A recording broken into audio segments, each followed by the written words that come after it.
¿cómo están? Israel sigue atacando el Líbano bajo el pretexto de acabar con Hezbollah, pero el blanco siguen siendo civiles, mujeres, niños y hasta periodistas. ¿Qué hay detrás de todo este movimiento y nueva escalada que pretende Netanyahu? Hoy analizamos los últimos movimientos geopolíticos. Inicia el mapa. Bienvenidos.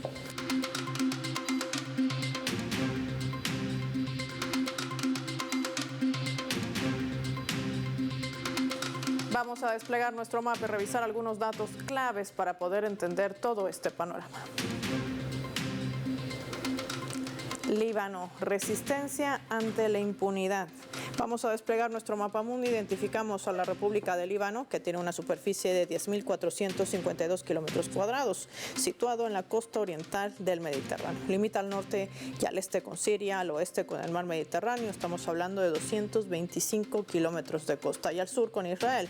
Se ha convertido en otro blanco del régimen sionista, bajo el pretexto de acabar con el ala de resistencia Hezbollah, con bombardeos incesantes desde septiembre de este 2024, sobre todo enfocados, como ven en nuestro mapa, al sur de Beirut, la capital, arrasando con zonas residenciales. Desde entonces, Israel ha matado a más de 2.500 libaneses y la mayoría de ellos son mujeres y niños. Desde el inicio de esta agresión, Israel ya ha incrementado la cifra, inclusive de trabajadores de rescate caídos, que asciende a 168 y 275 estarían lesionados.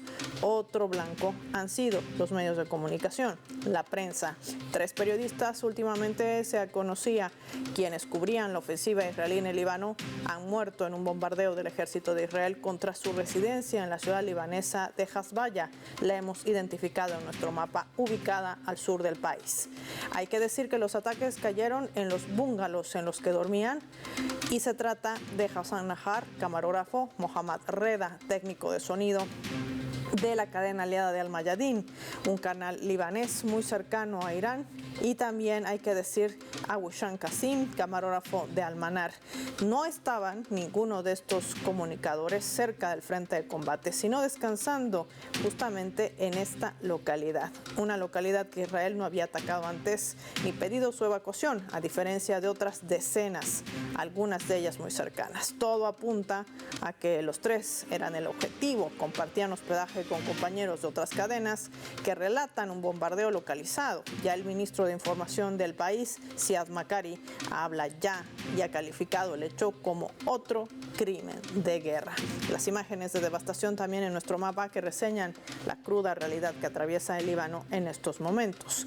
En un reciente ataque de Israel también se ha registrado en la localidad de Aitarun, ubicado también al sur del Líbano, una explosión que incluso activó por su potencia los sistemas sísmicos. Según el ejército de Tel Aviv, la instalación tenía más de 1.5 kilómetros de largo y almacenaba equipos que permitían a cientos de militantes de Hezbollah permanecer al interior durante largos periodos de tiempo. Lo ven en la imagen inferior de nuestro mapa, pero no se ha mostrado ningún otro detalle que refrende su afirmación. Ya el primer ministro de Israel, Benjamin Netanyahu, firmaba un libro conmemorativo en la Knesset, en el Parlamento, en el que se refería a la guerra en curso en la Franja de Gaza y en el Líbano, a la cual calificaba como la guerra de las espadas de hierro, como la guerra del renacimiento. Según el último balance del ministro de Salud en el Líbano, se ha contabilizado hasta el momento más de 2.672 muertos y 12.468 heridos desde que empezaba esta agresión contra el Líbano con mayor fuerza el mes de septiembre de este año. Las cifras que podrían incrementarse porque aún hay cuerpos atrapados entre los escombros. ¿Estaremos frente a un panorama similar al que se registra en Gaza? De esto y más vamos a hablar con nuestro invitado. Nos acompaña en directo a quien recibimos y agradecemos por haber atendido nuestra llamada desde España. Ahí lo tiene, Carlos Martínez con nosotros. Qué gusto tenerte. Gracias por tu tiempo para Telesur. Bienvenido. Mío. Empecemos por esta circunstancia. El Líbano es otro blanco de Israel. La gran pregunta es ¿por qué? Y sobre todo cuando analizamos los objetivos, Carlos, estamos hablando de zonas residenciales donde habitan la mayor cantidad de civiles. Hablamos también de los medios de comunicación, periodistas masacrados y con ello también aquellos rescatistas. Estamos hablando de equipos médicos y personal auxiliar de medicina. ¿Cómo entender este panorama? Pues hay que entenderlo dentro del contexto histórico y geopolítico de esa zona. En primer lugar, Israel se le ha asignado erróneamente, pero se le asignó conforme al derecho internacional unos territorios los cuales a Israel no ha respetado. Con la teoría de que son atacados por sus vecinos, han ido expandiendo sus fronteras mucho más allá de las fronteras legales y sometiendo a los ciudadanos palestinos de la Franja de Gaza y Cisjordania a condiciones inhumanas y propias de un genocidio, porque lo que se pretende es expulsar a la población. Tras el ataque de Hamas a Israel del año pasado, lo que ya fue la excusa perfecta para emprender una limpieza étnica en toda regla. Y curiosamente, el pueblo palestino, que el 90% serán musulmanes y el 10% cristianos, del mundo musulmán solo se han solidarizado realmente y han puesto su vida, sus armas, su riqueza en manos para solidarizarse con los palestinos son los hutíes, Irán, la asistencia iraquí y Hezbollah, la asistencia libanesa. Todos ellos chiitas que teóricamente no serían los más cercanos a la fe que profesa la mayoría de los palestinos, pero son los que se han implicado de verdad en parar el genocidio. Si todas las fuerzas árabes, estatales y no estatales, hubieran tomado la decisión, por ejemplo, de Irán o Hezbollah, ya se habría acabado el genocidio palestino. Hezbollah es una milicia, es un movimiento popular que opera en el Líbano y del Líbano ataca a Israel. Israel aprovecha estas condiciones para continuar con su política de expansión. Y la cuestión de Israel, porque es genocida, es que el problema no es tanto las fuerzas armadas en la batalla, que en un campo de batalla como todo en Ucrania se puede enfrentar dos fuerzas, sino que los enemigos de Israel es el pueblo palestino y el pueblo de su conjunto. Y su última misión, y además así lo verbalizan y así lo expresan libremente, es eliminar a toda la población de los territorios que quieren expandirse. Por esa política genocida se entiende el bombardeo a centros de salud, a escuelas, a instituciones de la ONU, a cuarteles de los cascos azules, a barrios, a objetivos civiles. Cualquier objetivo con la consecución de sus fines genocidas es válido. Y lo que se llama la comunidad internacional, es decir, Estados Unidos y sus gobiernos adláteres, no han interpuesto ninguna sanción, y al contrario, han redoblado el esfuerzo bélico y el esfuerzo económico para apoyar a Israel. De manera que mi admiración a Hezbollah y todas aquellas fuerzas que se enfrentan al genocidio de Israel, porque Israel, la única solución que tiene este Estado es acabar como el Tercer Reich. Un Estado genocida no se puede permitir y todas las naciones decentes del mundo deberían intervenir para parar este genocidio impune del que somos todos testigos. A diferencia del genocidio de los judíos y el holocausto de la Segunda Guerra Mundial, entre otros muchos grupos étnicos, los eslavos, los gitanos, pero los judíos también, aquellos optó por el Tercer Reich. Ahora la entidad sionista no duda en enseñarnos cómo están matando mujeres y niños ante la intolerancia, ante el silencio, ante la complicidad de las grandes potencias, especialmente Estados Unidos y los países de la OTAN. Ahora, has hablado de un punto clave, el hecho de una posible negociación. Hay países que conforman este mundo de la región de Oriente Medio, musulmanes y árabes, que tratan de mediar una posible salida. ¿Qué tan real o factible es este escenario, Carlos, cuando vemos que se han asesinado a los principales líderes que han participado de las primeras negociaciones? No olvidar esto, que esto confluyó también con ese intercambio de secuestrados por rehenes. Por lo que tiene Israel en las cárceles de Tel Aviv, son secuestrados palestinos. No tienen denuncia, ni juicio justo, ni menos sentencia. ¿Qué decir sobre este panorama? Sí, es decir, los medios occidentales distinguen entre secuestrados, los de Hamas, y prisioneros. No, Israel no tiene prisioneros, tiene rehenes. Y no tiene rehenes solo a los palestinos que están en la cárcel, injustamente empresionados, sin juicio justo, sin que hayan cometido ningún delito, por simple hecho de ser sospechoso, sino que todo el pueblo palestino es su rehén. Pero el problema de las negociaciones es que el anterior interlocutor, el líder político de Hamas que llevaba las negociaciones, fue asesinado en su domicilio en Teherán. De manera, ¿cómo vas a negociar con un interlocutor que lo que pretende pretendes asesinarte directamente, también qué pasó con el líder de Hezbollah. Es imposible negociar, pero no es imposible negociar porque la parte de Hamas, de Hezbollah, dirán, sean intransigentes, sean ayatolás como vulgarmente se dice, sean musulmanes como lo dicen los racistas. No, el problema no es ese, el problema es Israel.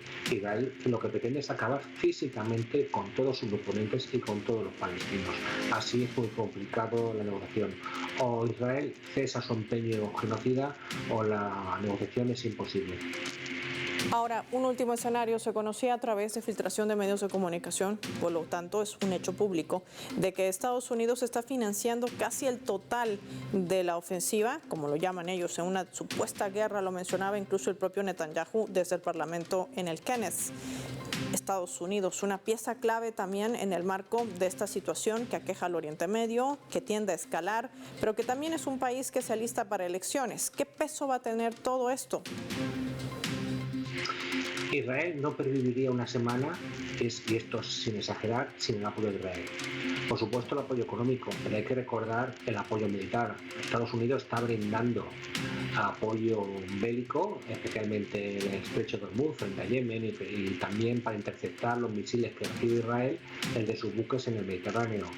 Y esto no es nada nuevo, también la guerra de 6 días que tanto publicitan los sionistas como éxitos bélicos, hubiera sido imposible su victoria sin la intervención de la Marina y la aviación norteamericana.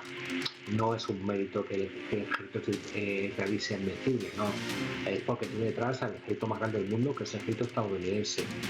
El problema es que los dos contingentes de la supuesta llamada democracia norteamericana, que no es tal, Kamala Harris y Trump, los dos coinciden en seguir apoyando a Israel. Y así nos damos cuenta lo importante que es el lobby sionista en la oligarquía norteamericana.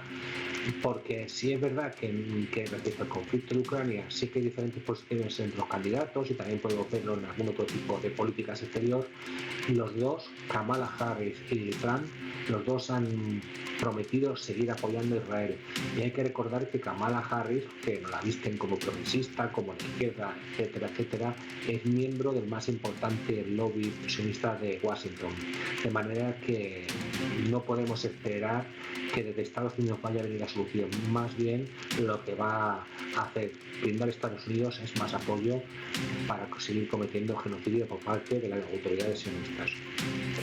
Una subvención que además da Estados Unidos a Israel que ya ha superado los 22.7 mil billones de dólares. Una cifra que no es poco en medio de un contexto además que aqueja la propia economía estadounidense. Quizás ahí podemos entender cómo se maneja la democracia en ese país. Carlos, te pido que te mantengas en línea. Vamos a marcar una pausa y al regreso vamos a revisar también otros escenarios. 7 frentes tiene abierto Israel. ¿Qué implicará todo esto? No sin antes ver nuestra escala.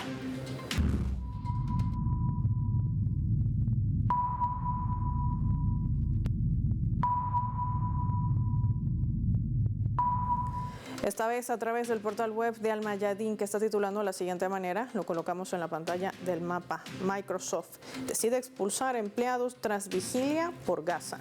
El gigante tecnológico de Microsoft ha despedido a los trabajadores que realizaron una vigilia en solidaridad con las personas asesinadas por Israel en la franja de Gaza. Ya la semana pasada, estos 2 empleados informaron sobre la medida en su contra, horas después de haber organizado un acto en instalaciones de la empresa en Raymond, en Washington. Ambos formaban parte de la coalición de empleados denominada No Assur for Apartheid. Este grupo critica las ventas de tecnología de computación en la nube del gobierno de Tel Aviv. El investigador y científico de datos procedente de Egipto, Abdo Mohamed, confesó la necesidad de conseguir un nuevo empleo en los próximos 2 meses para transferir su visa de trabajo y evitar una deportación. Recordó también que muchos empleados han perdido familiares, amigos o seres queridos y la compañía no les da un espacio para poder reunirse y llorar a los que han muerto, compartir su dolor, decía. El otro que fue despedido, Hossam Nas, indica que la vigilia tenía como objetivo honrar a las víctimas del genocidio en Gaza y llamar la atención a la complicidad de esta firma. Así se maneja el gran monopolio de la tecnología a manos del sionismo. Ya volvemos.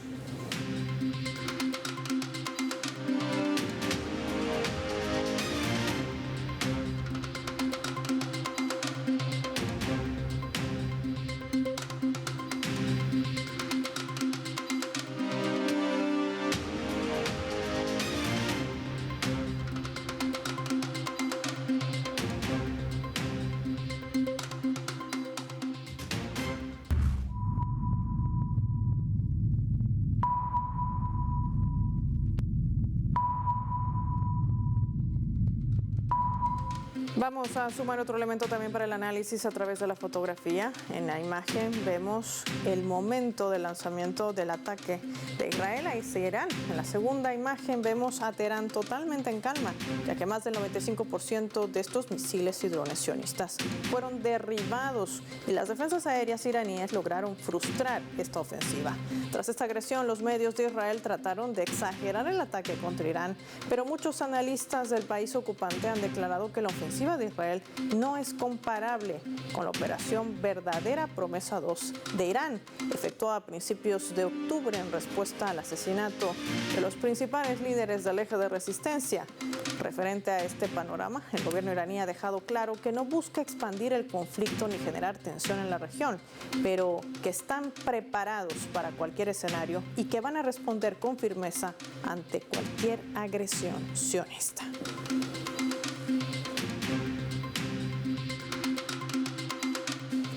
Carlos, analicemos este escenario que tiene mucho que ver con lo que está sucediendo al sur del Líbano, en Beirut, tiene que ver con lo que está sucediendo en el pueblo palestino, en Gaza, y que confluye con una posible escalada, es decir, que Irán responda con firmeza y esto pueda detonar inclusive la participación de la propia Organización Transatlántica del Norte, la OTAN.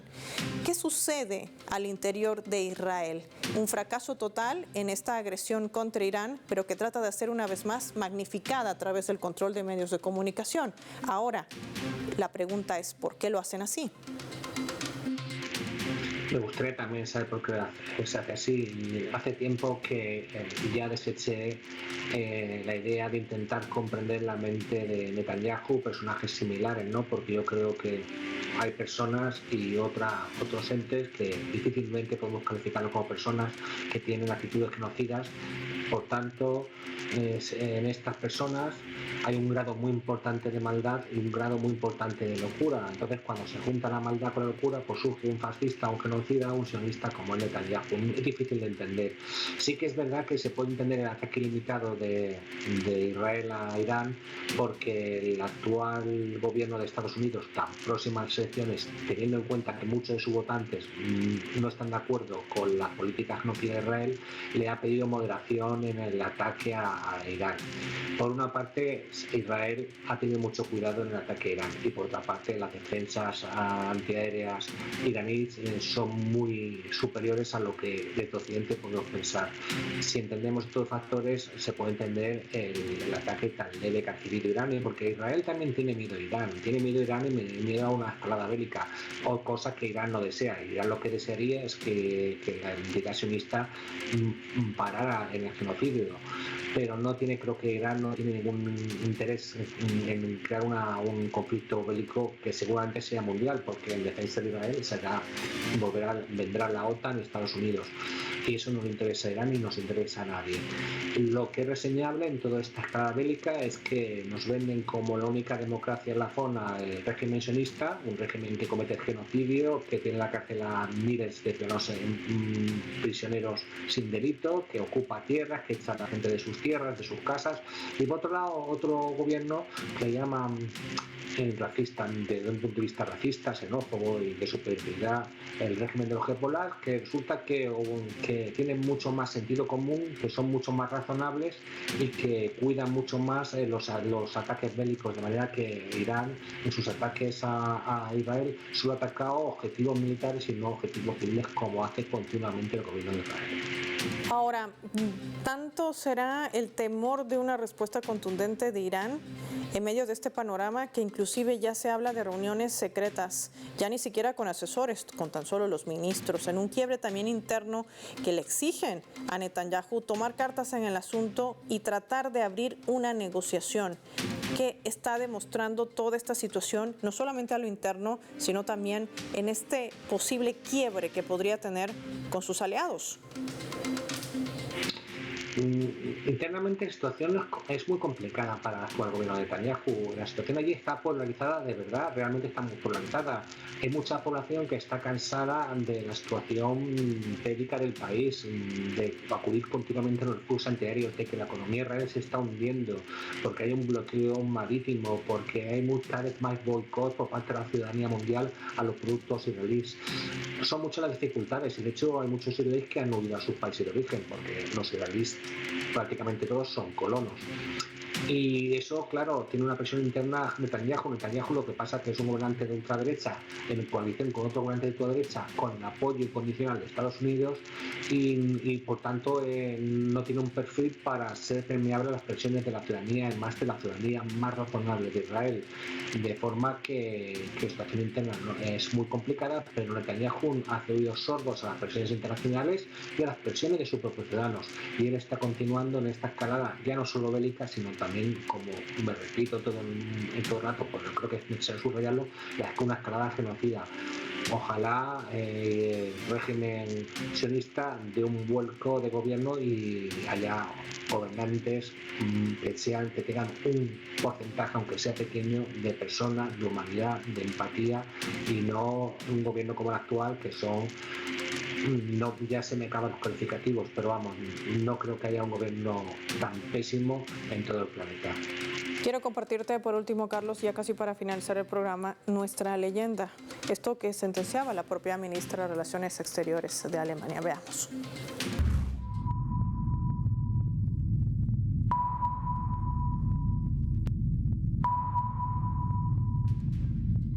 Annalena Baerbock, la ven en sus pantallas, la ministra de Asuntos Exteriores de Alemania sentenciaba esto, lo colocamos en la pantalla del mapa.